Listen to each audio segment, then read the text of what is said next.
Welcome to our page, Practical Science, Mathematics, Engineering, and Technology.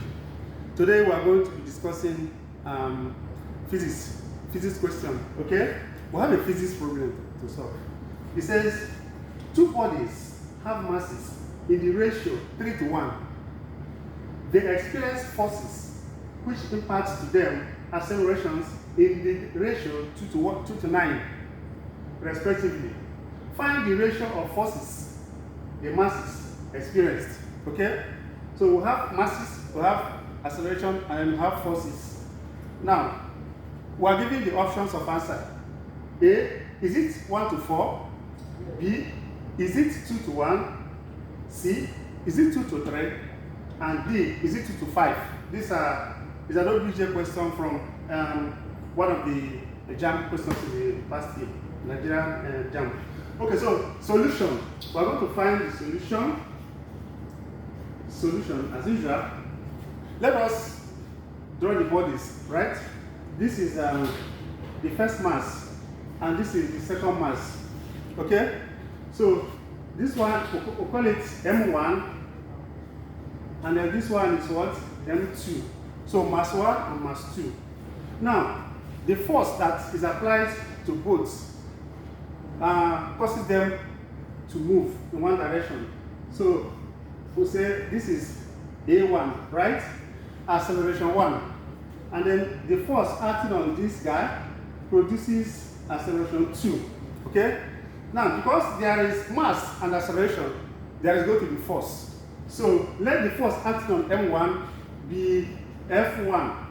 And then let the force acting on M2, when the force was applied, be F2. Okay? Alright. So now, what's the relationship between mass, acceleration, and force? The relationship is force F is equal to mass times acceleration. You understand? So, for mass M1, F1 is going to be equal to M1 times A1. Okay? And that's going to be the mass from our ratio. We said the ratio of the mass is 3.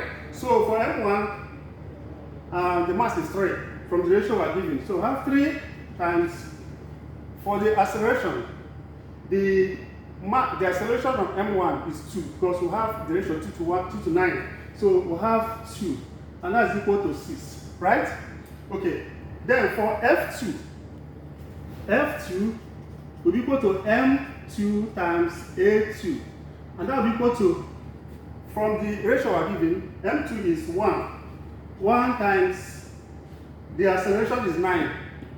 2 to 9, right? 9, and that's equal to 9. So we have F1 equal to 6, and F2 is equal to 9. The ratio of F1 and F2 will be, therefore, ratio of F1 to F2 will be what? Will be 6 to 9. And you can see there's a common differentiator or divider between the two. So when you do that, it will be 2 to 3. That's the answer. And then when you go to the options we are giving, that is option C. We did it. Alright? That's the answer. Alright. Thank you guys for being with us today. Please, as we always plead, continue to share, like, and then subscribe to our YouTube and also our TikTok channels. The whole idea is to encourage children to learn. When we solve problems like this, they will be instigated to go and solve similar problems on their own. And if they have any answer, please go to the comment section and ask any questions that any child watching this thing might throw at you if the child is not on social media. Thank you very much. See you next time. Bye.